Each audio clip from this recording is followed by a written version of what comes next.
Welcome to this e-dialogue series of where we'll be discussing integrating equity into food systems research and development. So Jim, over to you to do the introductions.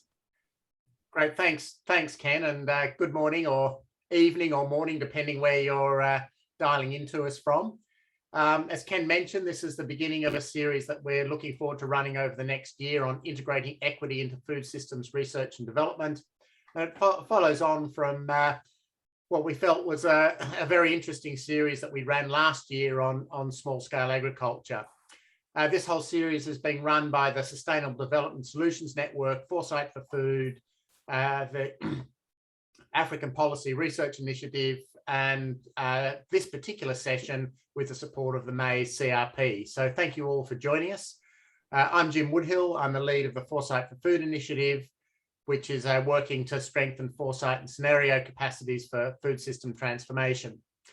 So Ken, that's sort of the intro, and I think we're going to launch a poll. Ken, do you want to speak us through that? Well, sure. Yeah, so just from my side, I'm Ken Giller. I co-chair the Sustainable Development Solutions Network on Sustainable Agriculture and Food Systems. I'm one of your hosts today. We focus specifically on SDG 2. And we'd like to find out where you're all coming from. So we're going to do a quick poll so people can indicate where they're dialing in from.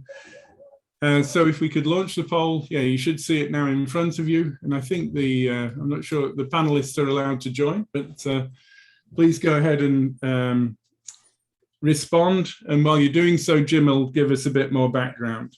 Yeah, thanks, Ken. So, I mean, just to say that following on from what we did last year, we're planning on running this e-dialogue series, looking at equity in food systems over the coming year. I mean, last year we looked quite a lot at the whole issue around equity in small-scale agriculture, and we'd like to take that to explore it a bit more broadly across the whole food system, recognising how important the food system is for around 3.2 million people who still earn some of their livelihood from food systems, but also in terms of what does all of this mean about people actually being able to afford a healthy diet. Can I just introduce John? Sorry, I've just lost my screen there. So John, would you like to introduce yourself and just speak a little bit about the next series that will be coming up on APRA? Yes, certainly. Thank you very much, Jim. My name is John Thompson. I'm the director of the Future Agricultures Consortium, which is a network of researchers, well over 100 researchers working on inclusive agriculture issues in sub-Saharan Africa, doing a lot of work on the political economy of agricultural policy since 2005. We have a program called Agricultural Policy Research in Africa, APRA, which is coming to its 6-year conclusion. And we're going to be running a series of events highlighting some of the emerging issues, lessons from that research. Starting in early December, there's going to be an event on emerging challenges and regional realities, looking at the changing dynamics of inclusive agricultural commercialization and agrarian change, with some regional panels, East, West, and Southern Africa, and then bringing some insights at the continental level. In January, we'll run another event on COVID-19 and its effects on local food systems and rural livelihoods.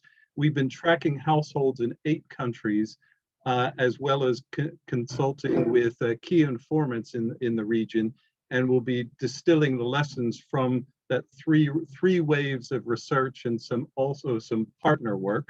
And then in February, we'll have another event on transition pathways and strategies, assessing options, scenarios for creating more inclusive forms of agriculture, looking at questions of difference and who benefits and who doesn't under what conditions.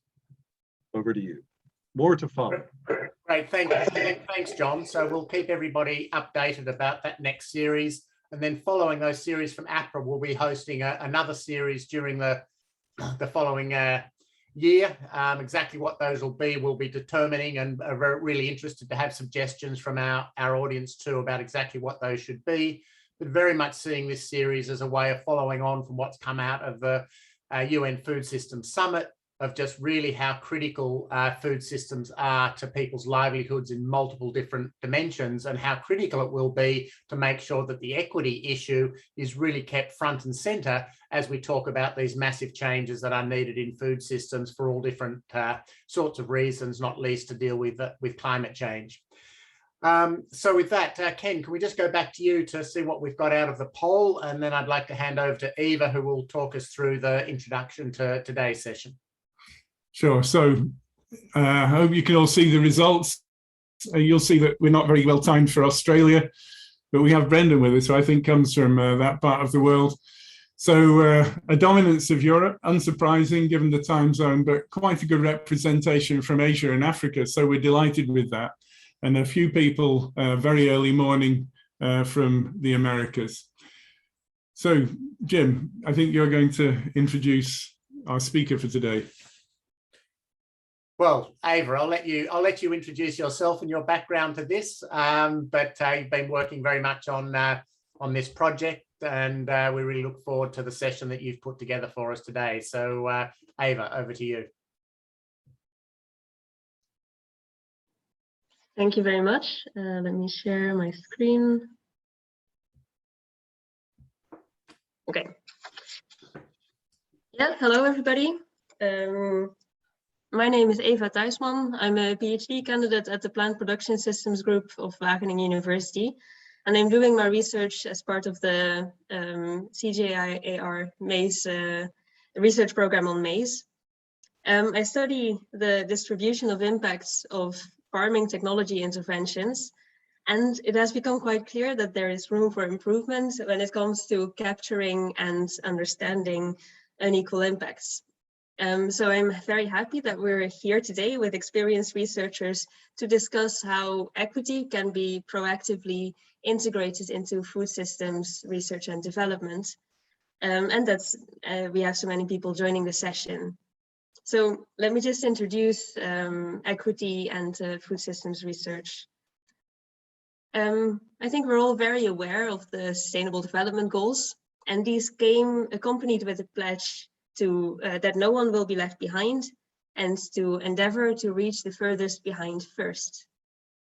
And because a lot of the world's poor are heavily involved in farming, a lot of development interventions revolve around improving farming, under the assumption that when you improve farming, you must thereby also improve livelihoods. And agricultural technology interventions have led to a lot of positive impacts in poor populations all over the world.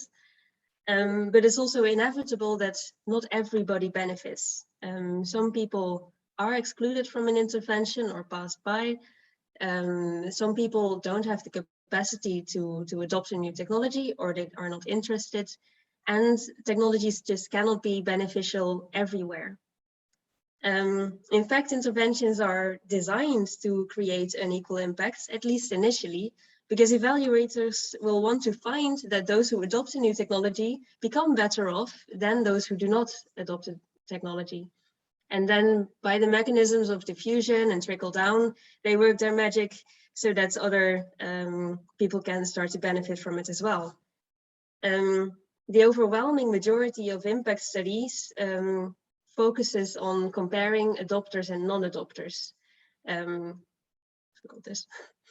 And that's simply illustrated in this simple graph.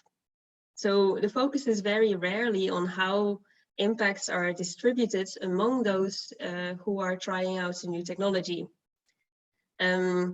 And we have been looking for studies that do. We've recently concluded a comprehensive systematic literature review looking for studies that present impacts of farming technology interventions per welfare level or along a welfare distribution among those who are trying out the technology.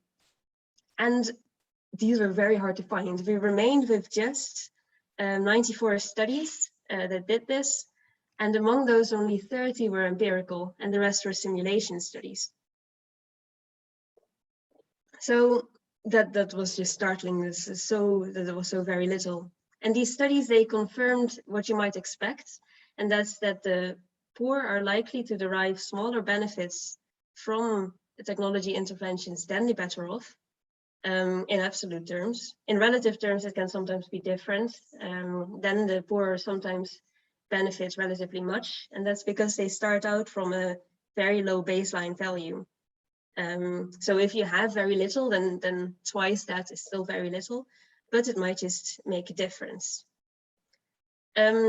So how you perceive benefits, it can be very different when you look at absolute and relative benefits.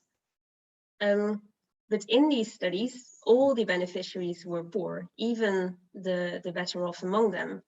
So when there are any benefits obtained among them, you might, on an aggregate level, there's less inequality because there are improvements in a poor population. However, among these beneficiaries, there is differentiation nonetheless. And so in these studies that we systematically identified, I've been looking for reasons for these differentiated impacts and for what consequences this had. And this was very often not so much addressed. What I quite often encountered was that if unequal impacts were found among the poor, medium, and better off households, the reasoning was like, that is because they are poor, medium, and better off households. So that's a bit of tautological reasoning, right? It's the poor benefit less because they are poor. So the focus was much less on how technologies are changing these inequalities. And this explanation treats the technologies as if they are neutral. So they're explained just with the existing inequalities that are already present in the system and not how these might change after an intervention. Unequal benefits do not have to be problematic, but we would need to find out whether they are. So, of course, when benefits are unequal, there could be unintended consequences because of these increased inequalities. For instance, when power dynamics shift, when there is displacement of labor, when there is increased competition for resources, which could be at the expense of the poor who already have less access to these resources. And that's something you'd want to know. You don't want anybody to be worse off after an intervention. And any indirect effects or how households depend on each other are rarely investigated.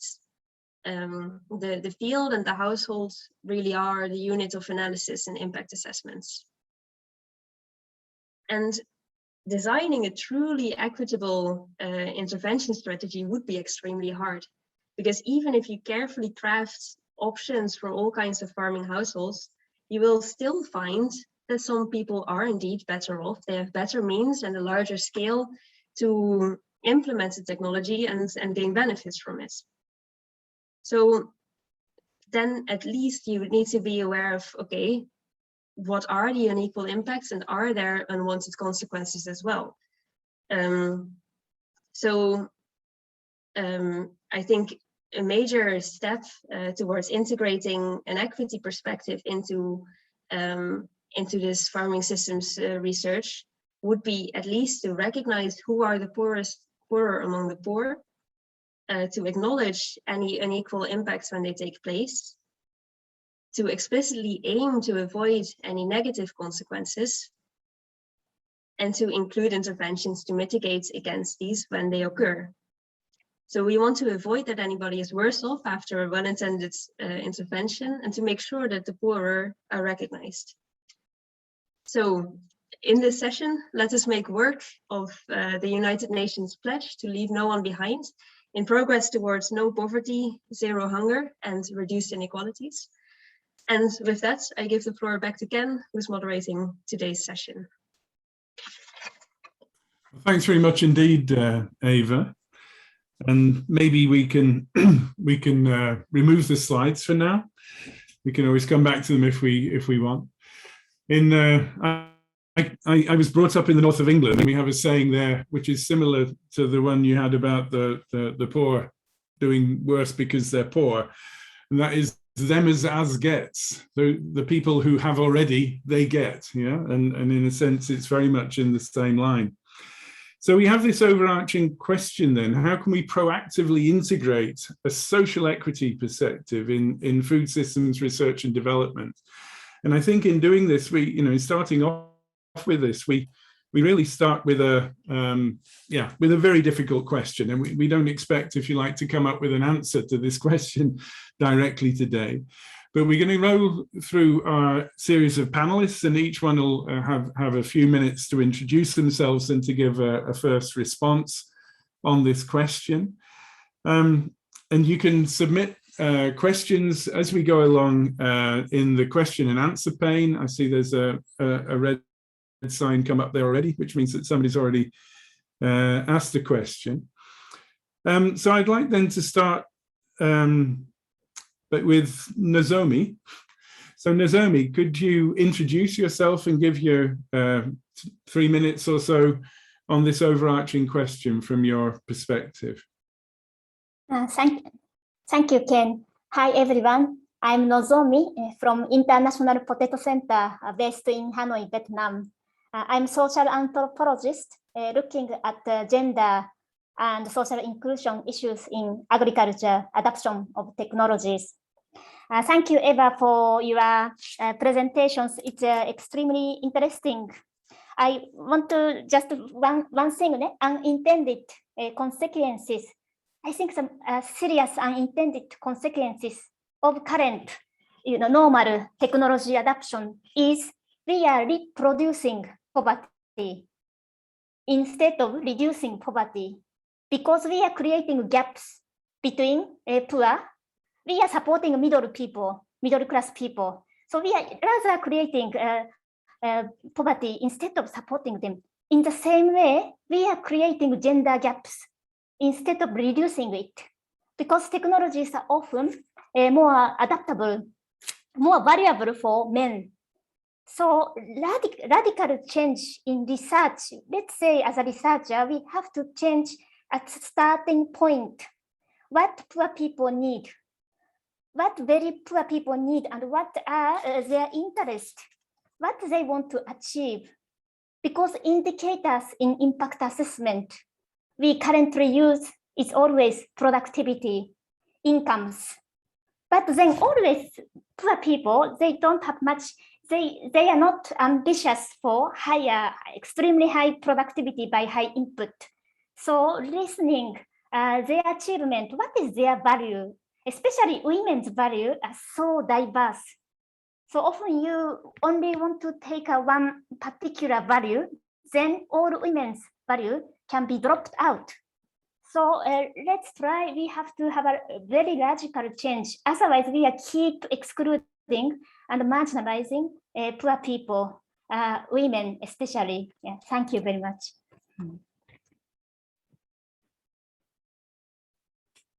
Yeah, thanks so much for kicking us off, Nozomi. I think that's a really powerful statements that you make. I know when we met first, you were talking about the area of mechanization, which is obviously very, very gendered towards men. And I've got some memories of your talk which really stick in my mind. So great that you're with us today. I'd like to move on now to Brendan Brown. So Brendan, can you introduce yourself and also give something of your perspective on this overall question of how we integrate social equity perspective in our research and development? Great, thanks, Ken. Hi, everybody. And a great opportunity and a great way to kick off the series. So thanks for the opportunity. So I'm Brendan Brown. I work with CIMMIT, currently based in Kathmandu and working across South Asia on a few different agricultural diversification and intensification projects. My early career was actually in Eastern and Southern Africa, working mainly with the SIMLESA project. So about a decade of working in the conservation agriculture space and happily now moving a little bit away from the conservation agriculture space and more into diversification as well. Really interesting topic really to hear from Eva there as well. Thinking about the data sets that are there and just thinking myself personally that I've had those data sets and never analyzed them in that way. So already ticking over on some ideas there as well. I think what I'd like to cover, particularly in this session today, is how we actually integrate the diversity of different wealth, gender, also looking at caste as we're in South Asia and different ethnicities. How do you actually account for that when you plan and implement development programs, both from the challenges that exist within different livelihood strategies, and then also around preference and access to information and extension systems as well. So hopefully I've got a little bit to share on those topics as we bring them in today, and a few different research strategies that we've used, from extensive as photo voice research through to the large quantitative baseline surveys that we're all aware of as well. So really looking forward to this, and good to see different panelists with quite diverse interests there as well to talk around this. Thanks. Great, thanks, Brendan. Mina, could you open your camera and you could give us a brief introduction and your perspective on the question. Mm-hmm. Hi, everyone. Good morning, good afternoon, and thanks for the opportunity to be here. My name is Mina Pabari. I'm Kenyan based in Kenya.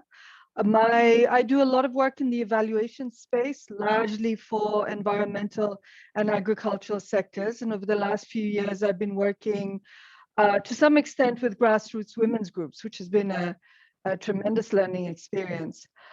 I suppose I would come more from the perspective, I think I would ask, rather than what makes an intervention equal, I would ask who makes it equal.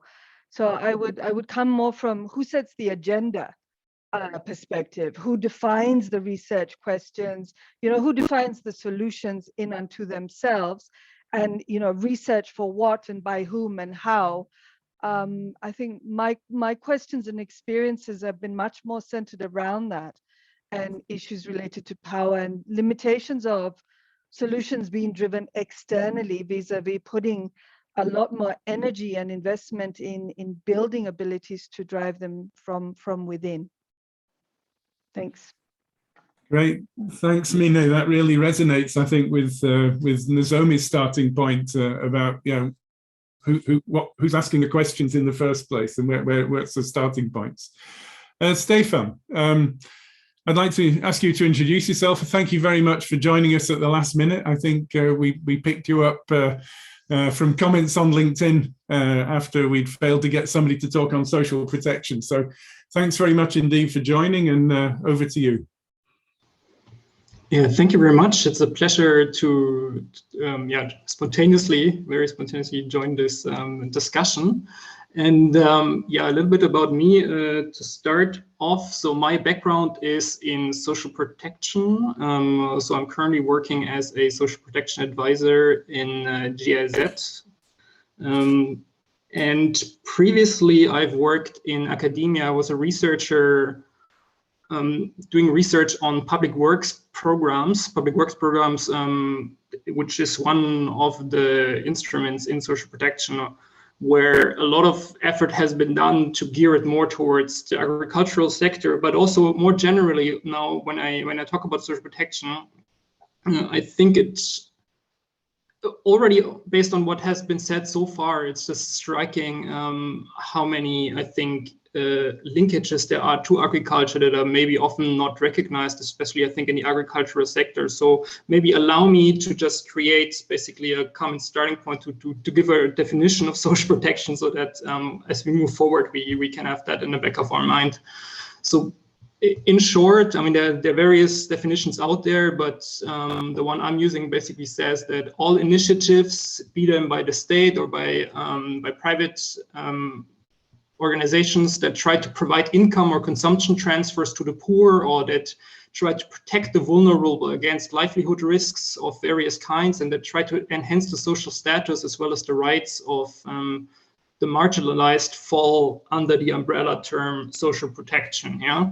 So the overall objective is to reduce the economic and social vulnerability of the poor, vulnerable, and marginalized groups. And I think the most well-known instrument are usually cash transfers. But so I guess that rings a bell to everybody. But beyond cash transfers, there are also insurance solutions, especially social insurance solutions that fall under it. Then the public works programs that I focused on, which are essentially cash transfers conditional on working. So all of that would be social protection. And now coming to the topic of today, I think, well, what Eva has said, what makes an intervention equitable is basically speaking directly to the tools of social protection and the analytical framework of social protection, because social protection is all about recognizing who are the poor, how to define poverty in the first place, to think about every intervention in terms of how does it affect different groups differently, how can we reach those that might be falling through the cracks. We have to think very hard about the negative consequences of other interventions, then try to clean them up, so to speak, through social protection. So in that sense, I think both on an analytical level, but also then when it really comes to the instruments, social protection has a lot to offer. So I will leave it at that for now, but I'm happy to engage further as we move along. Stefan, brilliant. Really, really useful. I mean, I think my linking back to you, my experience of social protection then, first of all, would have been the food for work programs I saw in the early 1990s in Malawi, for instance. That would be an example. And of course, we know sometimes they work really well and sometimes maybe they weren't quite up to what we expected. But I'd like then all of us to take a few minutes to ruminate on this idea. We're very curious to know what the audience is thinking, and we invite you to share your thoughts via a link which Eva's going to share in the chat. And Eva, if you could also share the screen just to show us the ideas board. So if people want to click on that link, it will give you basically, if I remember well, 3 questions. There we go. So you can actually type in here your urgent question. You can create your own stickies. What belongs in the past, so what we need less of and what we need more of. So what has mind-blowing potential. And if people want to start adding ideas on this ideas board, if you don't have a specific thing to contribute yourself, you can also vote things up to the top. Yeah. So as ideas come in, if you think, oh, that's a really great idea and I'd like to promote that, you can actually vote for ideas and they should then emerge towards the top. And that'll actually allow us maybe later in the discussion to pick up on some of these points coming from the audience, trying to get people more involved. But I'd like now to go around each of the panelists and to start then with Nozomi, and with some specific questions then about gender. And I know actually you started off being much, much broader than gender alone, but we see very much from our perspective that we talk here very much about gender mainstreaming. What does that mean to you? And do you see progress there? Is that an approach we should be taking? Gender mainstreaming is quite political, because sometimes it is used to gain the support from donors. So gender mainstreaming, sometimes word has gone, but the content and real meaning has forgotten. It is a critic. They say that you are using women as a development tool. So if you say women, that sounds good. And women can contribute for your project, not your project contributing to women.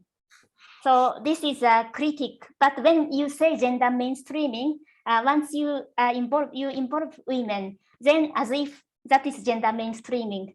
So we have to do a lot of things. However, let's say past 5 years, people started to understand gender, which is a great progress. Before that was not much. So for example, long time ago, we did research of poverty, poor people, but we forgot about men and women. So now we revisit it. Then we realized there are very different experiences between poor men and poor women. So that is a real key findings for us. So now in this seminar, we say equity. We should not forget about gender. Of course, we are talking marginalized groups, poor groups, ethnic minorities, low caste. But among those groups, men always attach men and women. And it is an issue of intra-household. So for example, if you are an economist, it's very, very hard to think about this intra-household relationships. It's much easier if you're grouping poor groups, ethnic caste low group, this community, dividing and evaluating easy. But if what's happened if men and women exist in the same community, same social group, same household, that has been a big challenge. But I strongly tell you that there are particular challenge, gender-based challenges everywhere across the world, and which we should not forget. And this agriculture research sector is originally masculine because all researchers initially was men, lecturers were men, extension workers were men. So still we, of course, now we have a lot of women, but still we have a thinking, and our thinking is still masculine. So we have to always remind ourselves, critically think. Otherwise we tend to forget. So mainstreaming is actually not women participation, or not adding women more burden by inviting them, let them more manual work. Sure. Not like that. Mainstreaming women, mainstream gender means looking after those power relations. Always based on gender, you are excluded, you are disadvantaged, you are marginalized. Very similar way those low caste people, ethnic minorities experience.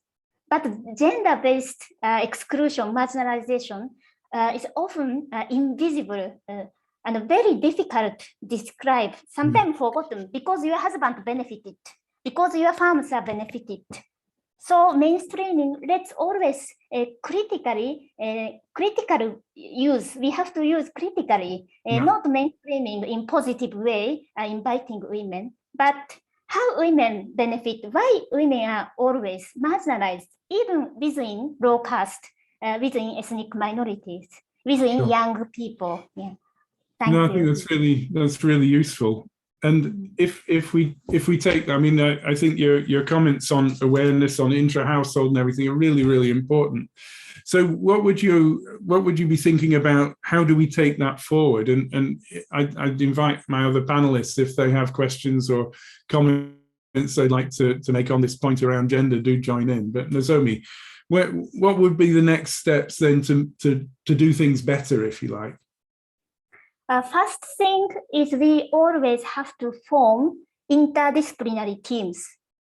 Diversity in the either development project or research project.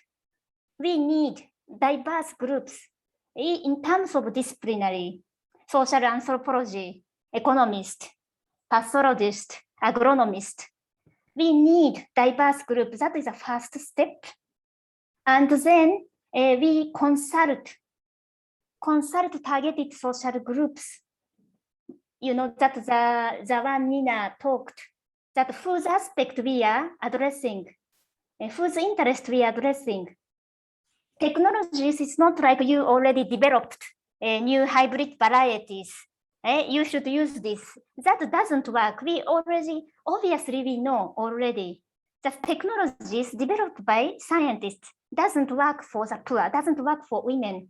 So we have to ask them what they want to, what do they want to change? What is the challenges for them? But when you ask, who are going to ask? We need a diverse social science team and biophysical science team, development project, men and women, young and old. In that way, we can have much more nuanced project designs and targeted goals. Targeted goals are not for you or not for donors to make a big difference. For example, let's say women in Bangladesh, they don't participate much in agriculture, but only small part they are in charge of food security in the household management. And they got new knowledge. And they have confidence. You know, this confidence is the most important change for them. But we often ignore, and we only look at agricultural productivities, no change. So this was not good. But actually, one confidence can make change forever in their life. So those things women's value and how you influence those women and marginalized groups, that is also an important take for us. Nozomi, I think that's really very, very thoughtful, obviously, and you're really asking us to make sure we really go back to the drawing board, I think, in starting much of our work. Brendan, I mean, you've worked in different forms of agricultural development, technology and the like. So what would you say be an eye-opening experience for you when it comes to this idea of how can we tailor technologies to the poor, for instance? Yeah, I think that the idea of tailoring is a little bit difficult because we talk about so many different elements there. So just to maybe pick out two, the first one is, have we got the technology right? And then the second one would be, how do we actually scale that out, adapt it, promote it, not just in a linear way, but actually having feedback loops in there to make sure that that technology is right and it's known and it can be used. So I was thinking about this question, and some of it came back to simply not understanding the true context of the situations.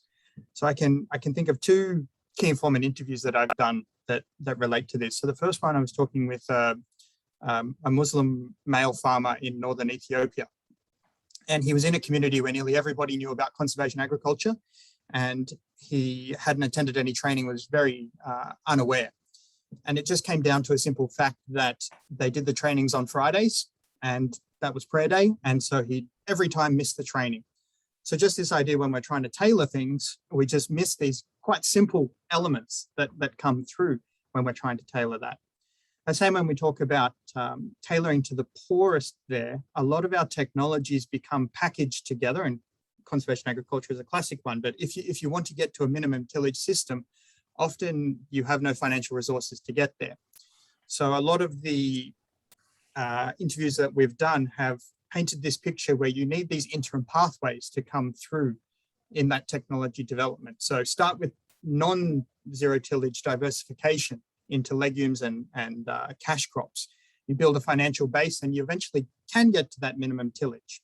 But making sure that we're not just coming in with these silver bullet technological solutions and saying, why aren't you doing it?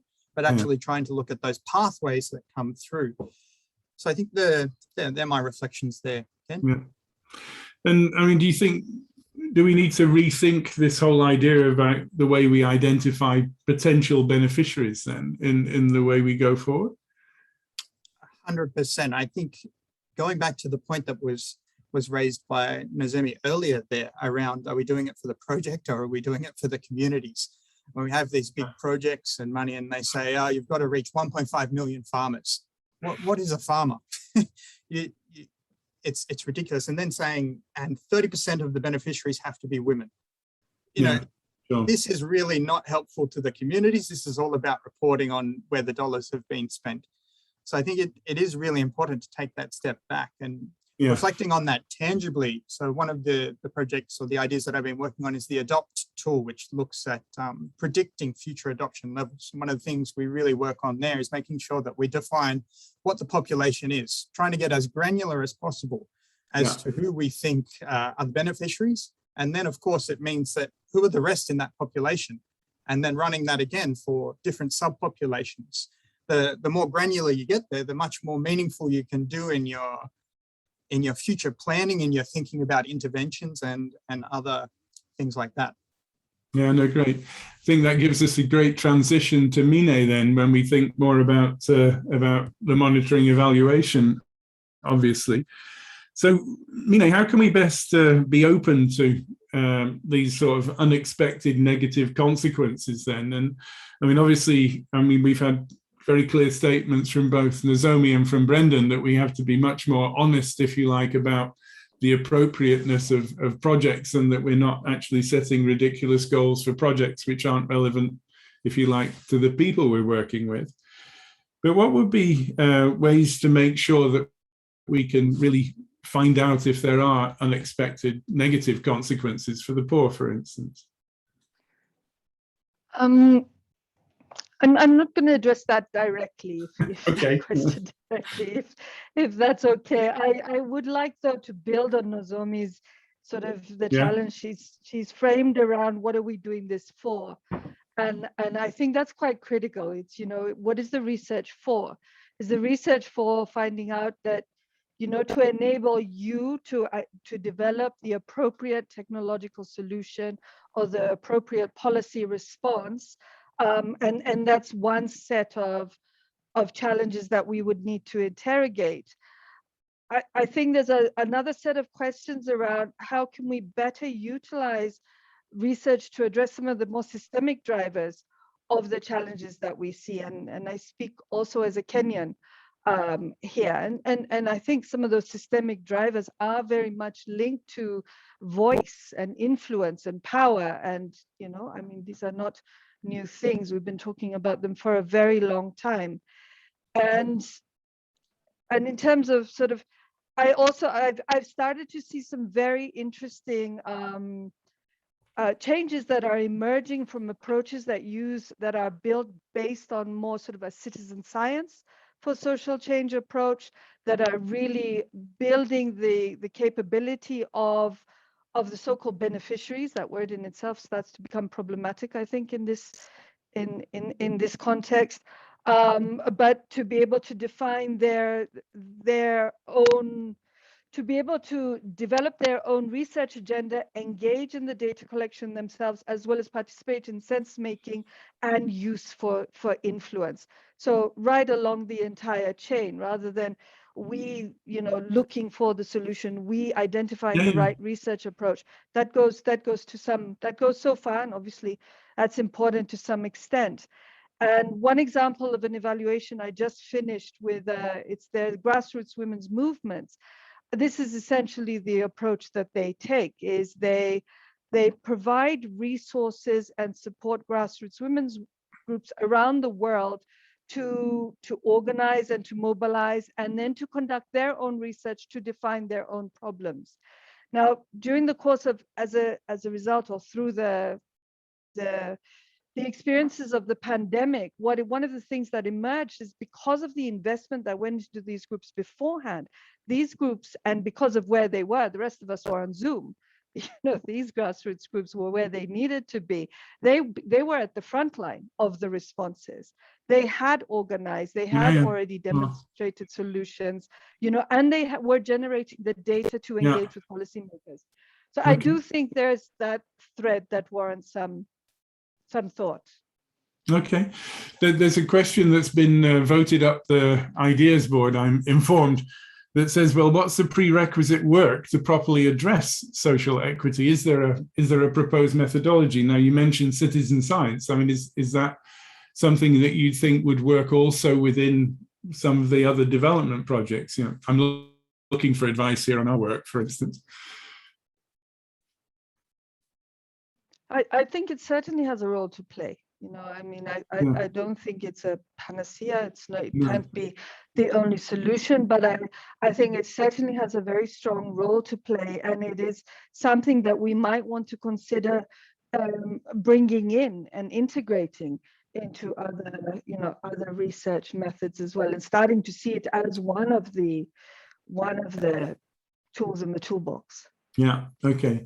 So Stefan, you're engaged from working on social protection, you're engaged completely in these whole questions of equity and inequality from the bottom up, I guess. So I don't know if you want to continue that discussion on how do we properly assess social equity, and then think about how could we develop more equitable programs.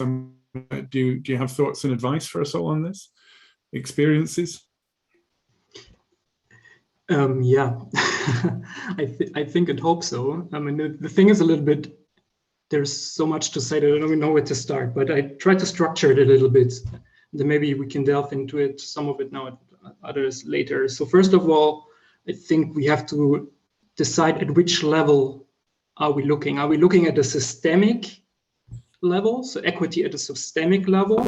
Are we looking at the level of a specific program? Are we looking at this level of a specific community. So what are we looking at and how are we defining equity?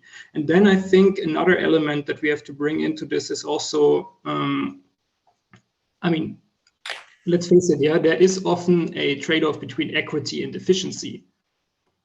And if we are mindful of that and link that to my first point, then I think depending on which level we're looking at, we can maybe make compromise and say, okay, at this level, we're focusing more on the efficiency. We're going for the farmers where we feel we can achieve the most with that intervention, as long as there is, you know, equity is considered at a wider level so that there are other interventions that are then taking care of those. So I think here, I mean, of course, I can't give an answer, but I think that's the framework how we have to think about it, because we're not, it's not helpful to try for every micro intervention to achieve total equity. I think that will be counterproductive in the end. And that's, I think, why social protection is such an important thing, right? Because if it's done well, it takes a system approach. It tries to look at the entire population. It tries in all the complexity and tries to make sure that there is a safety net, to use that term, even though it's also a bit problematic, yeah, that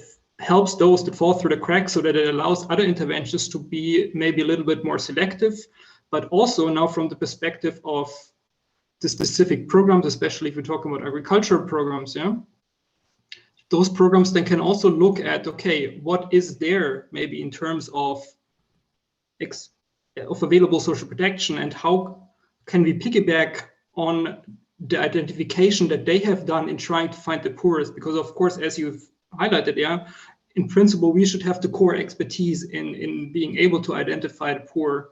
So an agricultural program doesn't have to redo that work in principle. It can just build on that and look at who is already in a program. How can we maybe tailor our interventions so that they also become accessible to those groups, depending on what it is. Yeah. So that's why I think, yeah, looking beyond a specific program and all these aspects, then we're getting somewhere.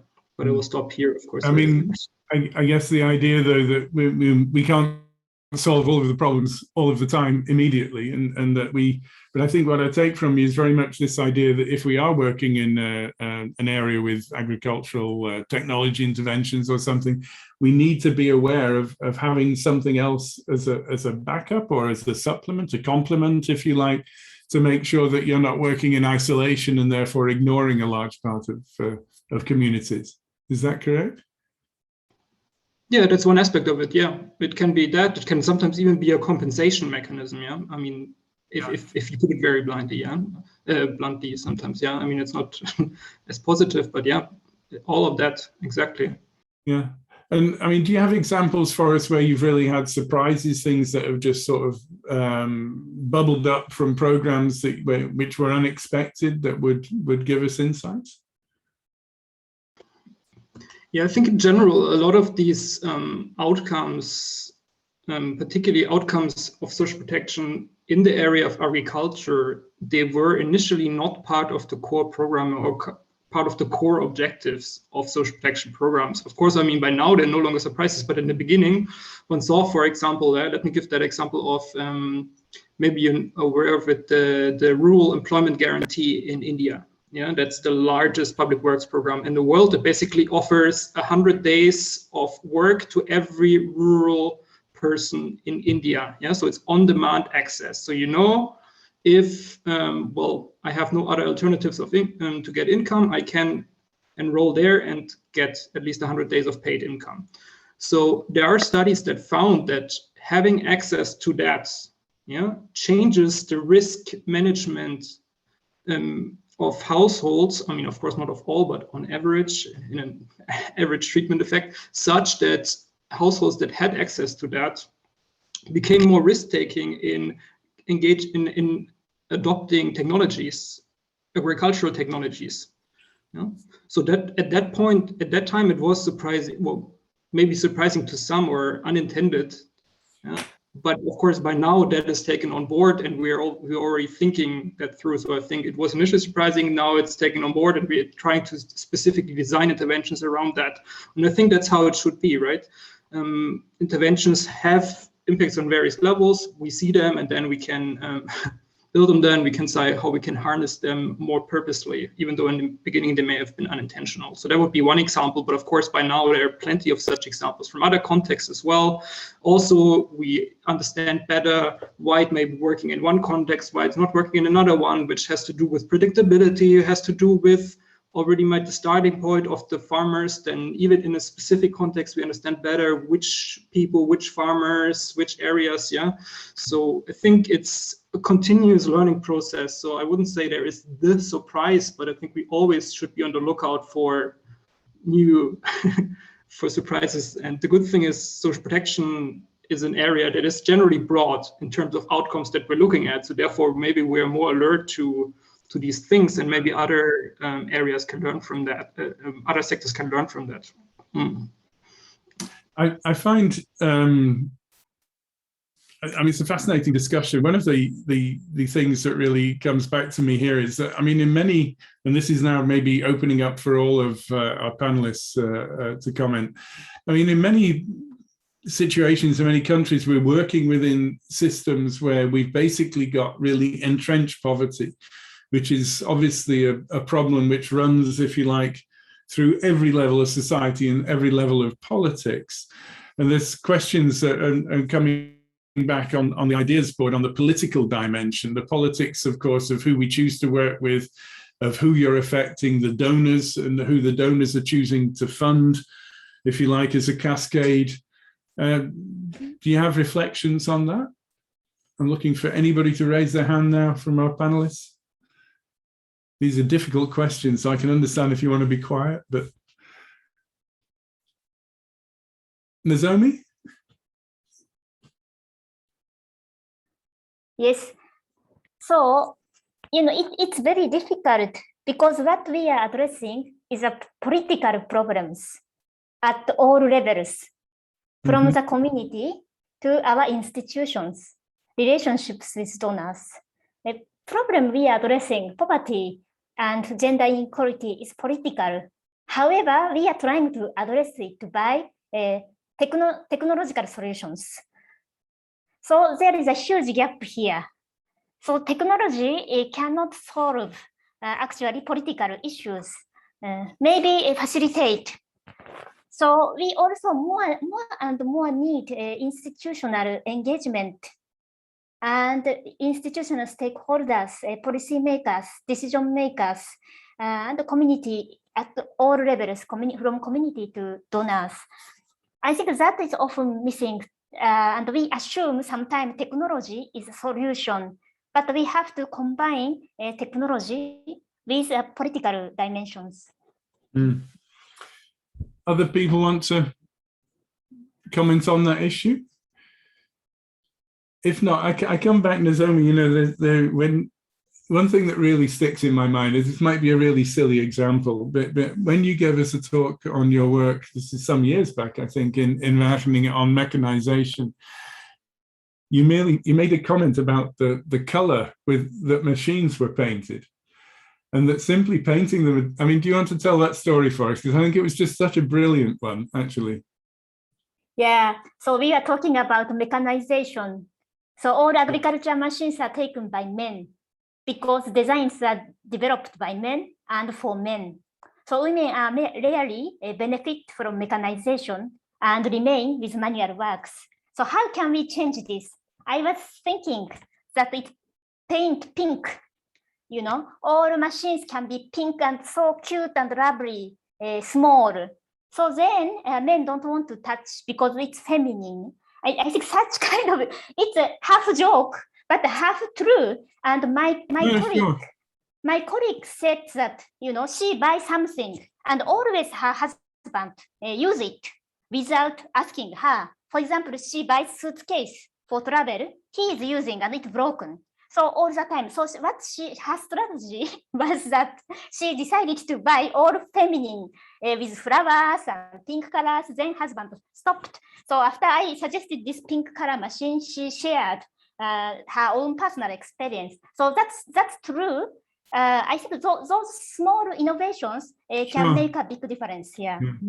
I mean, obviously, I remember as well, you were talking about machines of different power, which were more suited to people with potentially less power to use them. It wasn't just color, but I mean, I think Yes, some yeah. of those things which can just simple insights, if you like, which can tip a balance to actually change things. We've got quite a lot of questions coming through. There's one I understand that's been upvoted, which is talking about needing to stop prescriptive approaches in agricultural research and development. I think that's very much the tone of our discussion, and we're looking for advice and opportunities there. But somebody's arguing that we need to build on Indigenous norms and values. Anybody? Provoked an expression from Brendan. I invite you to comment. I don't want to dig myself a hole either. No, I was just reflecting in South Asia when we talk about the norms that exist. You look at caste, gender, other things like that. And there's always the pull between how do you fit into what exists now and what does a more inclusive or equitable system look like. So there's that pull between, how do we fit in versus how do we change that system? So things like we talk about mechanization, we just heard there. How does mechanization play into extremely small land holdings? And then how do you piece in social protection for people who can never mechanize? And then particular castes are given particular roles in the agricultural system. And how does mechanization then play in on those roles? If you don't mechanize, then you also can't get the necessary outcomes that we might need or expect in order for that particular region to develop. So I would say it's there's a balance between the two there, and you'd have to pick very wisely on which ones do you try and integrate with and which ones do you need to think about trying to challenge. And Nozomi, you were raising your hand? Yes, so local knowledge, that is very important. Anthropologists like to understand local norms, local knowledge, and to learn from that. But I think one thing we haven't done is working with a biophysical scientist on that topic. I think if anthropologists do that and publish in anthropology journals, that only audience anthropology be satisfied with it, but it cannot influence the way agriculture policy and technology change. So I think we could work together to understand and how that makes sense in new technologies. Thank you. Yeah, I mean, I've often struggled with some of these.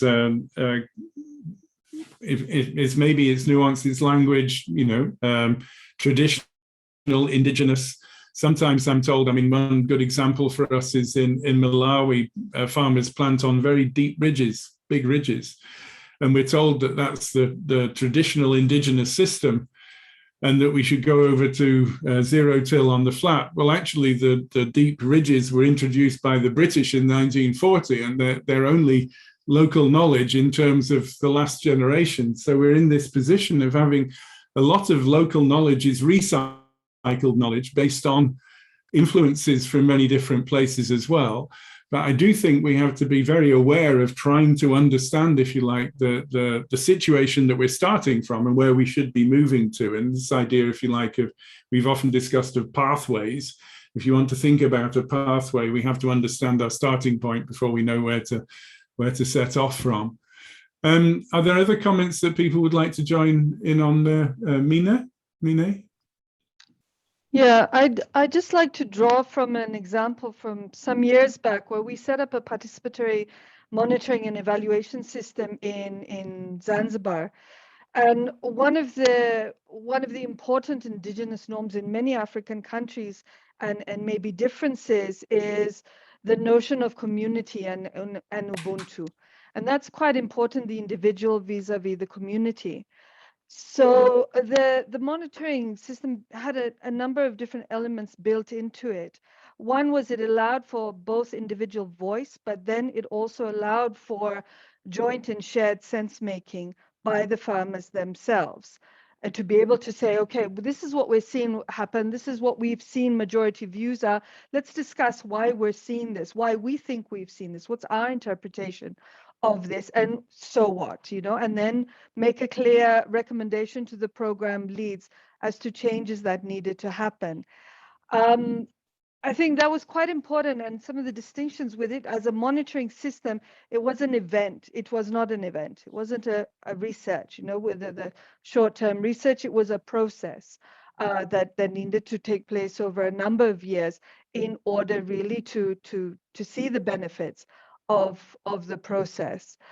It also allowed for, because it was the farmers themselves that were doing the sense making and they're doing the now what and the so what.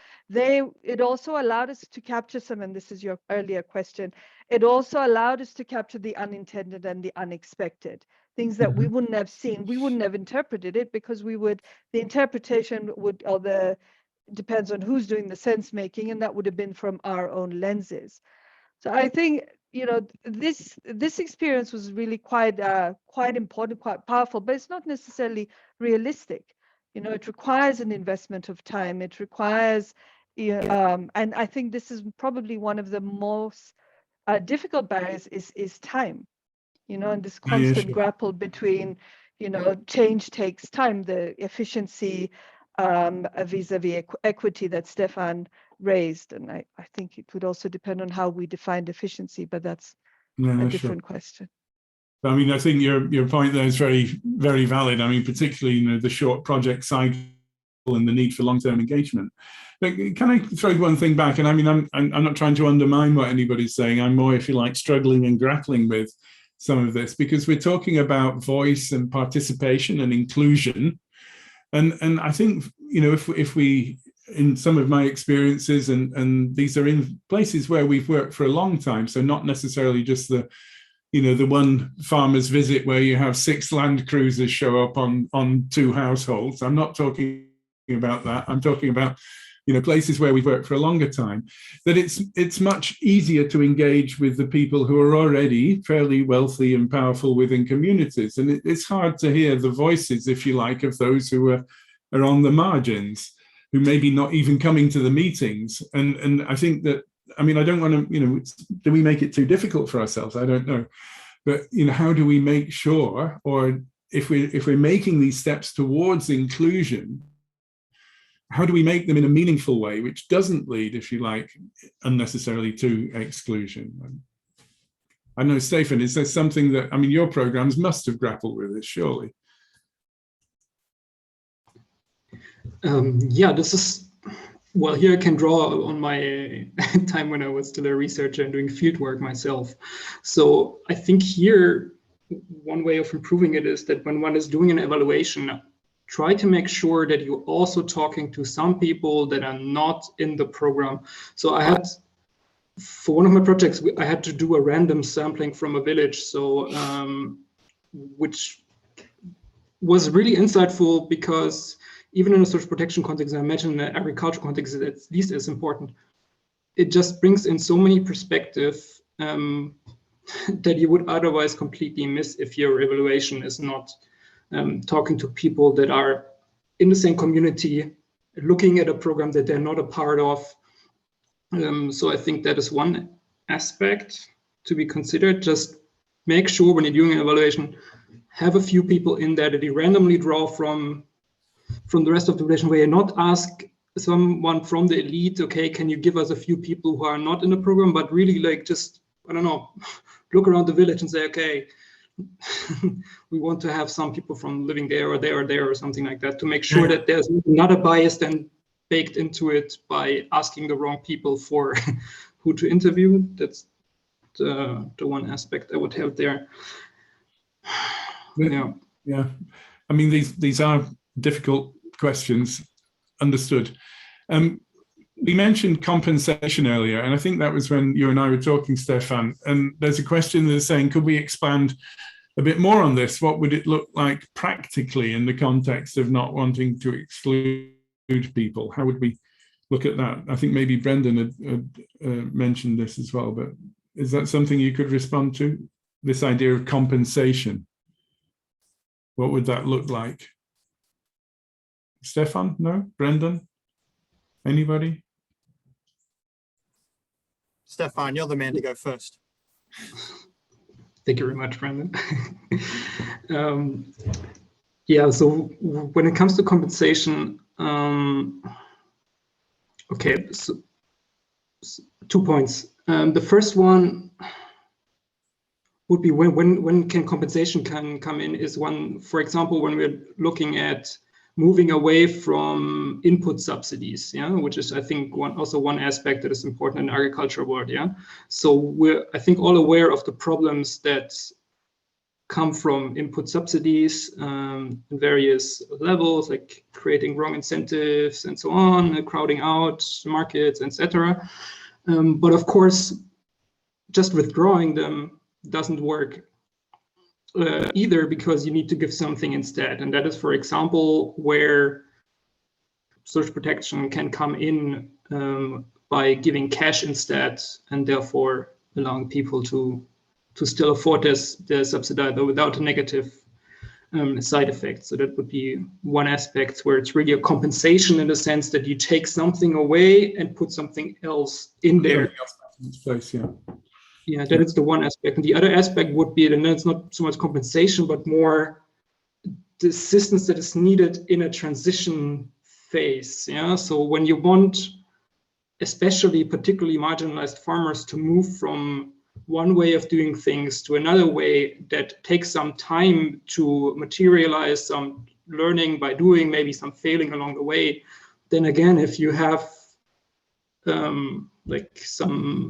like a cash income that is just coming on a regular basis during that process, it can guide people along that way. So that would be another way how it can complement it. Yeah. So, and potentially taking away some of the risk of change, because you mentioned insurance, I think, earlier as well as.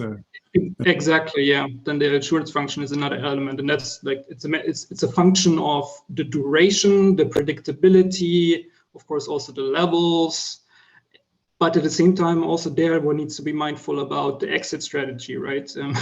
I mean, depending on what it is, yeah. If it is part of a specific intervention, then one needs to think about that. If this social protection is independent of the specific agricultural intervention, then it's a different story again. So again, one just has to be very careful there. It can be a double-edged sword. I often wonder about this issue of dependency, though, because if we think about the common agricultural policy in Europe, farmers are pretty much dependent on a very, very long-term subsidy, you know, and yet in development interventions, it has to be something that can be phased out straight away for some reason. There are some questions as well, though, about, we mentioned earlier the idea, and it was partly about gender, but I think it goes beyond just a simple gender lens to think about the intra as well as inter-household inequalities. And this links, I think, to a comment I can see from Rohit Pawar, which is saying that there's a feminization of agriculture in India, basically due to the males leaving for better opportunities, leaving, if you like, the farming to the women, and then essentially then leaving women in charge where they don't have the power to actually, because they're not the landowner, they don't have the name on the land, creating then further dynamics. But is this something that we need to explore more, if you like, this idea of the intra-household, and is that something that you can offer some guidance on for people in the audience? I can have a go in the absence. Yeah, please do. Nozomi, you unmuted first, so you best go first. You can go first, Brenda. Okay. No, I was going to say we actually have a paper under review at the moment that looks at the changing gender norms that exist in the Eastern Gangetic Plains of South Asia, particularly around outmigration, the movement of typically males to other countries and leaving females there, and how that interacts. It's interesting to see that a lot of them are saying, a lot of women are saying that they are getting a certain level of empowerment that comes with that, but it's not to the same level where they are able to implement as per their spouse in the household did implement. And identifying that they would, love to have access to machinery, but there are a certain caste, or there are certain people in the community that may not service them because they are women. They don't have the ability to necessarily use the machinery, as was discussed earlier. So there is this element of change that is occurring within South Asia around that is interesting to explore more. And what we've tried to do in some of our other data sets is actually look at women within men-headed households, to look at their experiences, their constraints, and how they actually differ from the traditional man household head there as well. So we have a data set of about 5,000 households, about 7,500 respondents. So half of those households with both spouses there. And unpacking that is creating a lot of these different learnings as to the actual diversity that exists within the household, as well as some of the power dynamics that exist when a practice change occurs and the very differential effects that come. So one example was that females got a whole lot of new time freed through mechanization. And some females didn't really know what to do, so they went with the traditional norms that they had. They focused their time back into cattle rearing, for example. But others were able to take some training on mushroom production and actually increase on a whole different skill set, because they had that opportunity of training that was not intended through our particular interventions, but came otherwise. So I think it's about then the norms, we talked about norms before, how that interplays within the household as well, that creates those differential opportunities and benefits. No, nice. A nice example of something which, if you like, that comes out which wasn't expected, if you like. So I'm going to put some questions to you, which I don't know if they're actually aimed at me, because I'm asking the questions. So Victor's saying, I'm confused. Are you talking about social equity in agri-research, or in designing and implementing rural social change? And Moses is saying, more concretely, what sort of equity are we talking about? Is it equity in access, use, or outcomes, which obviously could be important in defining the problems? Yeah. Anybody want to join in?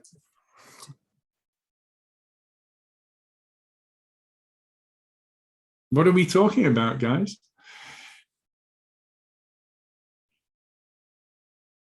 Yeah, Stefan, please. Okay, I'll figure out how to get my hand down again later. Yeah, I think it's a good question, because I'm also not so sure, because I think we were jumping a little bit. Yeah, and we're jumping around.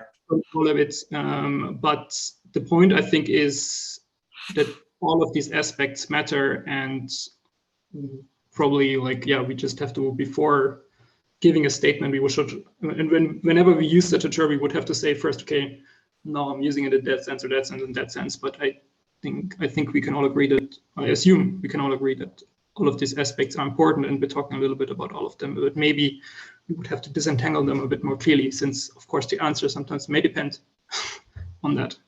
Yeah, but I mean, you made a point earlier, I think, which was really important about at what level are we looking as well? Is it sort of regional? Is it community? Are we looking at within a village at inter-household? We've also raised this issue of intra-household as well.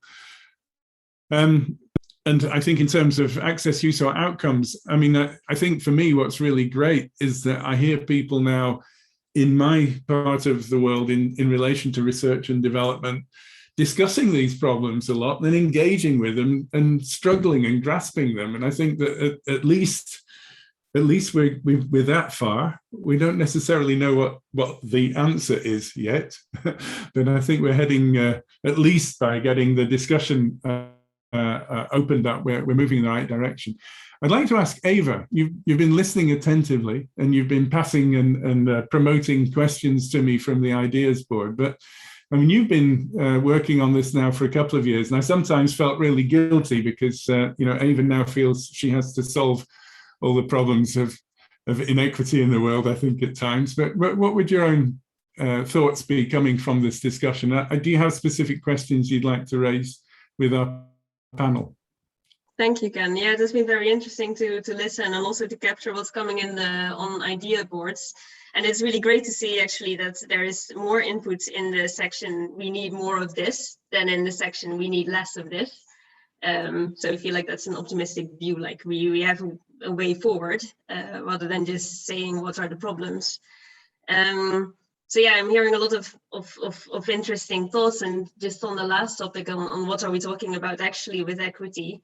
So I feel like we don't always necessarily have to know exactly in what ways we're defining equity. If we go from this principle of doing no harm, leaving no one behind, there could be so many different ways in which some people are left out of some program for different reasons, and poverty is multidimensional.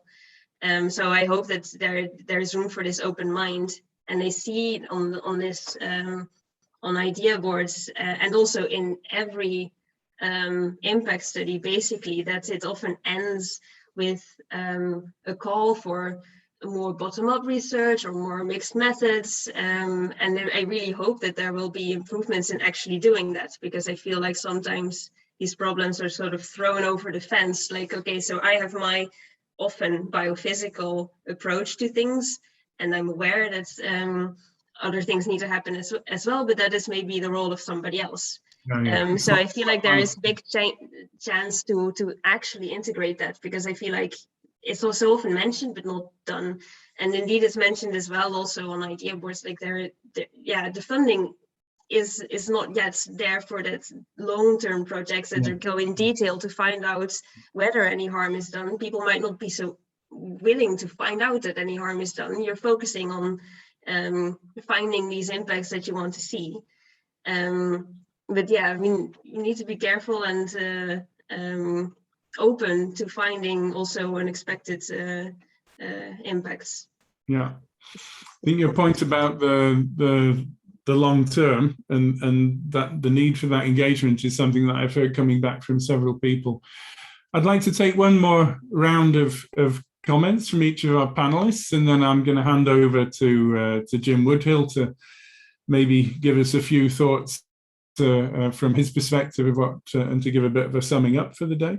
So Nozomi, do you have any particular ideas and thoughts that you'd still like to leave us with? Okay, thank you very much all. I have been reading some chat comment and the board comment. I highly appreciate a lot of concerns from you and support for genders. And this is a great, powerful community that we are on the same page, and we want to support those marginalized groups. I think we still try, we shall try alternative approaches to everything, alternative approach for research design, alternative approach to evaluation, alternative approaches to engaging with a participatory approach with those marginalized. I think we still have a lot of possibility to grow with these alternative approaches, document it, and admit it that we are not perfect. We cannot reach the poorest of the poor in the so remote areas, that we admit which level we are talking about and which level we are ignoring. In that way, I think we can make a small change eventually. I think this is a great movement to consider those social aspects in agriculture research. Thank you. Thanks very much, Nozomi. And I think it's wonderful to have an anthropologist working with mechanization. It's going to be a great start.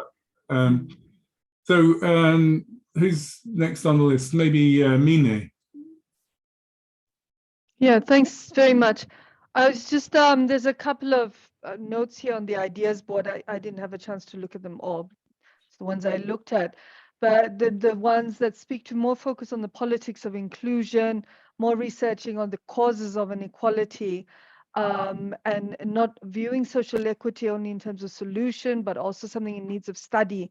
So just very quickly looking through those, I think to me that did resound with me that perhaps there does need to be a little bit more understanding of not so much just how do we understand whether or not it's happening and social inequity is happening, but also understanding why it's happening.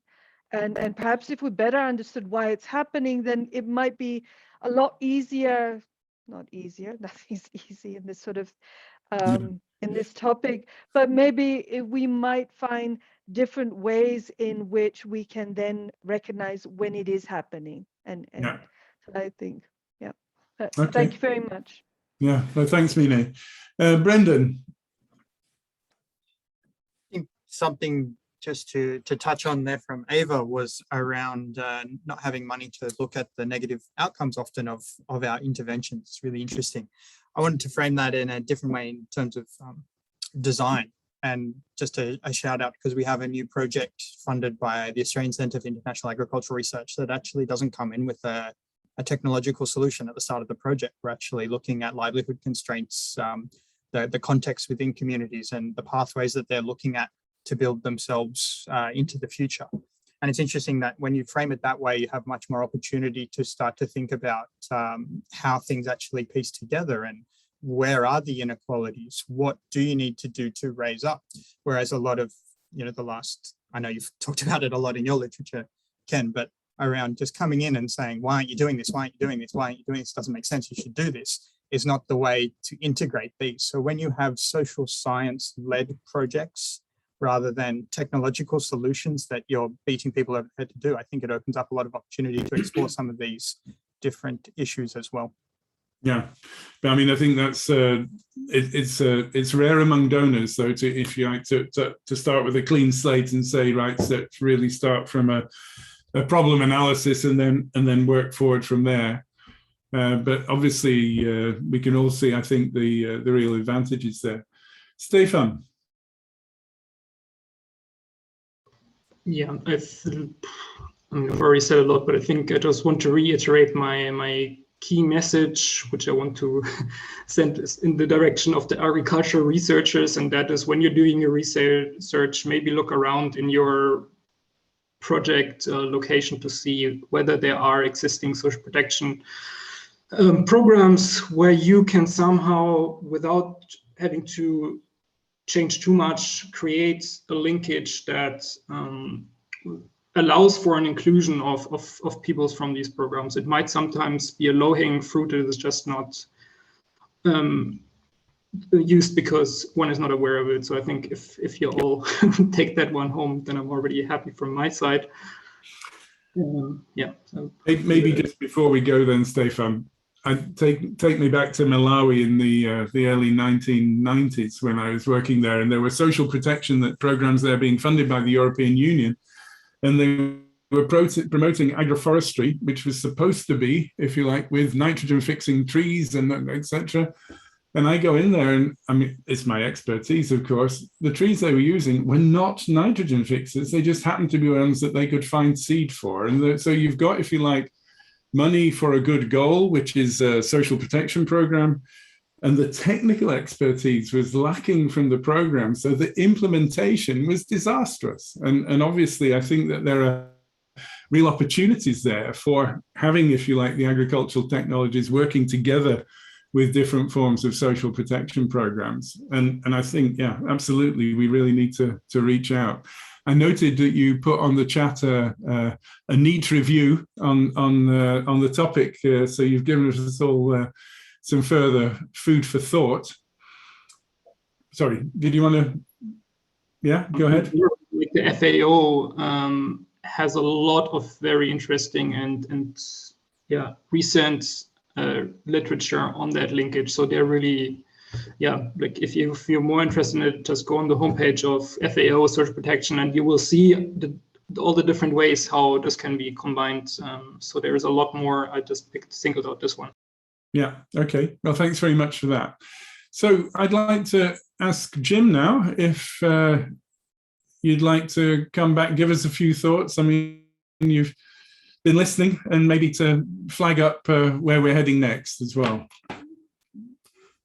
Great, thanks, Ken, and thanks so much to our panel. A really fascinating conversation to be sitting on the edge of, perhaps raising more questions than answers, but that's probably a really good place to be at the beginning of a year of running a series of sessions like this. So I think some really insightful views from our panelists. I think it was interesting that we sort of started with the idea of looking at agricultural technology and seemed to talk about everything around agricultural technology rather than the technology itself, which I think is a really, really important message in itself. Look, let me run through just 6 points that really came to my mind having listened to all of that.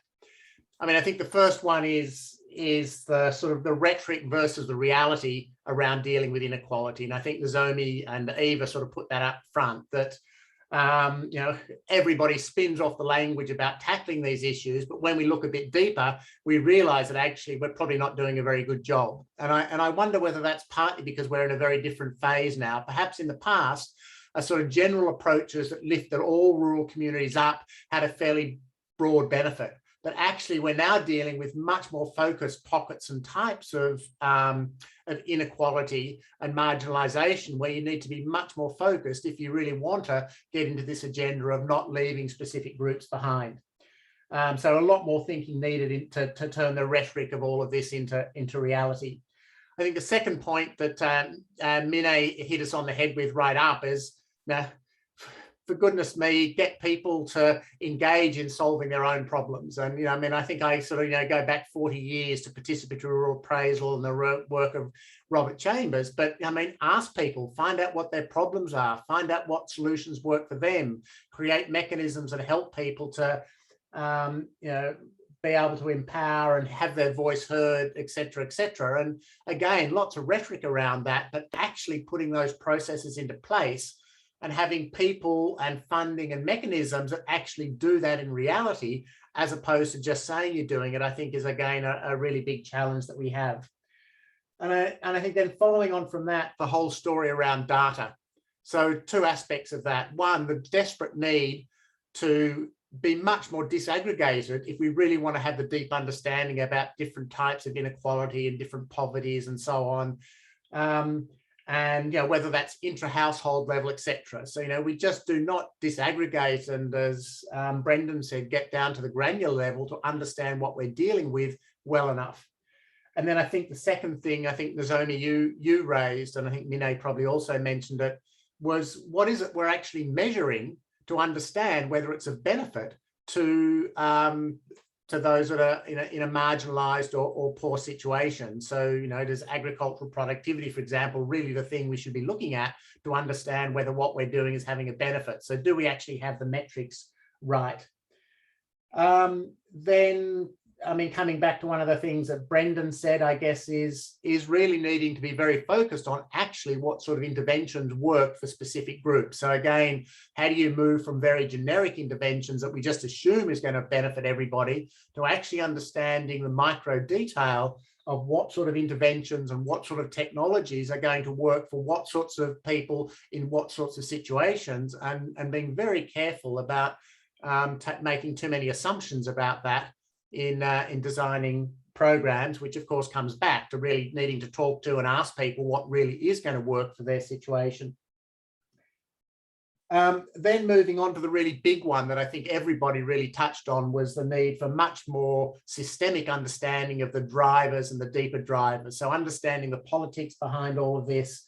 I think from Stefan, I mean, really interesting links about how do you understand the linkages between technology and social protection that can enable people to be in a less risky situation to enable them to take on new technological opportunities, for example. Or how do we understand the ways that input subsidies are working, and, you know, those having fundamentally distorting drivers in terms of if you're really trying to benefit poorer groups in society with the way those public investments are flowing, and of course the politics that then would sit behind. Why do you have particular sorts of input subsidies and who's really benefiting from that? So really needing to come back to understand much more deeply the systemic drivers of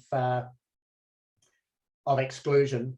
And then I think finally all of that comes back to perhaps the methodology. You know, so do we have the right sort of methodology, and perhaps more importantly, people with the skills and knowledge to work with poorer and more disadvantaged groups to implement that sort of methodology. So Mina was talking about the need for more citizen science type approaches, engaging people in solving and identifying their own problems and identifying their own solutions. It sounds simple, but actually having the right way of doing that and trying to, if we're talking about more data and better understanding, I mean, not doing that as external research, but actually embedding that in systems, but then finding ways to aggregate that data up so that at a national level, you can actually get that understanding of what's really going on.